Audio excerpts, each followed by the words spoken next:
the first leg of a week-long Middle East tour, Vice President Joe Biden is the highest-ranking... During the settlement freeze, in March 2010, Vice President Joe Biden traveled to Israel. During his visit, a municipal planning committee announced approval for a phase of a construction plan for a neighborhood in Jerusalem called Ramat Shlomo. Ramat Shlomo is not East Jerusalem, and it's not considered a settlement. It's an area of Israel that is over the 1967 lines, but certainly is not an area that the Palestinians have traditionally claimed to be their own. It is very much part of the fabric of Israel. It's in North Jerusalem. The settlement freeze did not apply to Jerusalem, but the Obama administration decided to use the announcement to launch an unprecedented campaign of condemnation.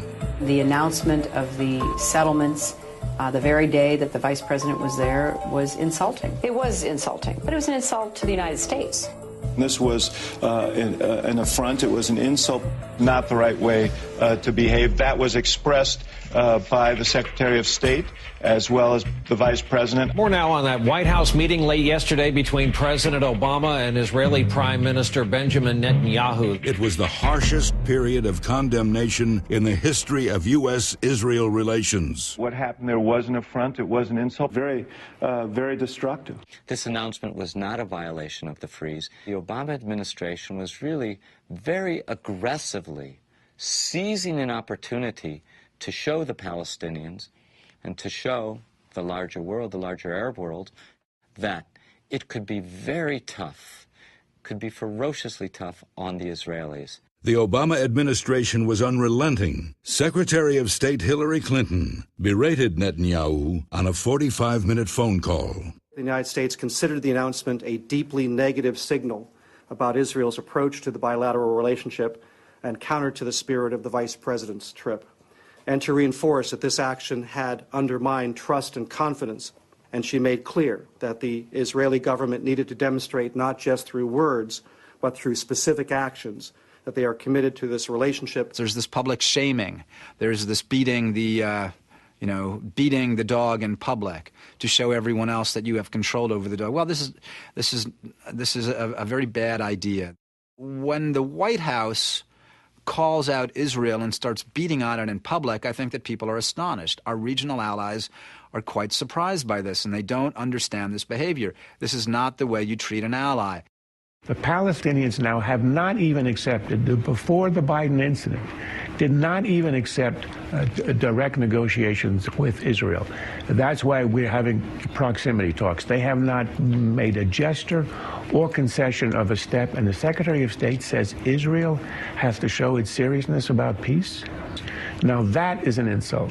Israel has been looking for a peace agreement since the last 62 years. Something else happened during the settlement freeze. Mahmoud Abbas, the president of the Palestinian Authority, held a celebration to honor a terrorist who murdered 37 Israelis.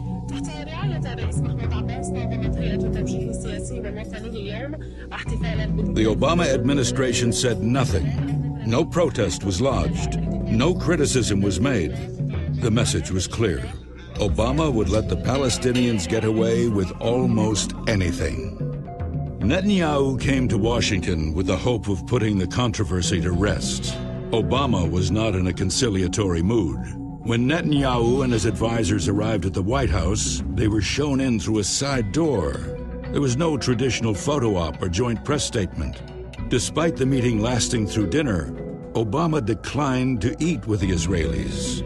They were served non-kosher food, which some of them could not eat, and they were later sent out through a side door. I believe that the president is embarked upon changing the foreign policy of the United States by dissing, as you use the expression, the state of Israel, as he did at the White House.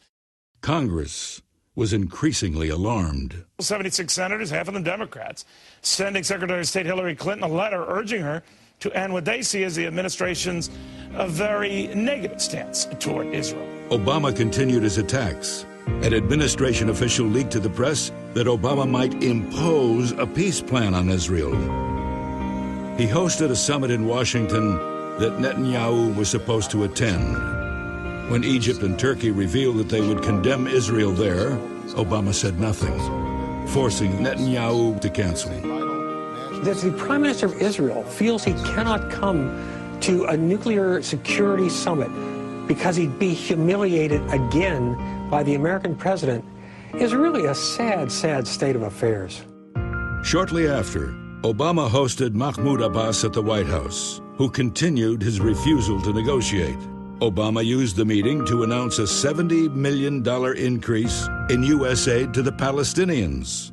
Israel had not been so diplomatically and politically isolated in decades. An entire flotilla of 9 vessels, the lion's share from Turkey, has been mustered from around the world. I think that some of the policies that the Obama administration had embraced seemed to signal to Turkey that it was okay to challenge Israel.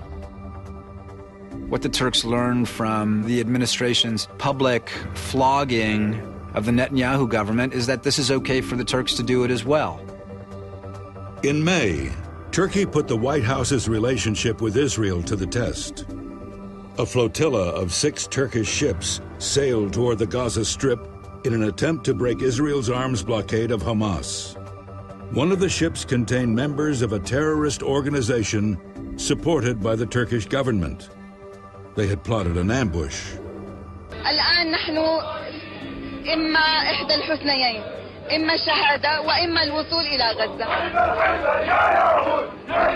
As the Israeli soldiers descended onto the deck of the Mavi Marmara, they were beaten, stabbed, thrown over railings, and dragged below decks. We made repeated offers that they should bring the boats to the port of Ashdod. And from there, we guaranteed that all humanitarian cargo would be transferred to the people of Gaza. Unfortunately, this group decided on confrontation. They decided on violence. Their lives threatened. The Israelis killed 9 of the attackers. Condemnation of Israel was instantaneous, led by the Islamist Turkish Prime Minister. Before the facts were known, the international community blamed Israel. There is an unambiguous need for Israel to act with restraint and in line with its international obligations. The use of force was not only inappropriate, but also disproportionate. Turkey introduced a UN resolution condemning Israel and demanding an investigation. Obama refused to veto it, and he said nothing as European and Arab leaders denounced Israel. If I had been there and had my discretion, I'd have said, I'm not going to negotiate this. It is fundamentally unacceptable. You don't condemn something and then call for an investigation. In the days after the incident, the facts came out. The attack was carefully planned in advance.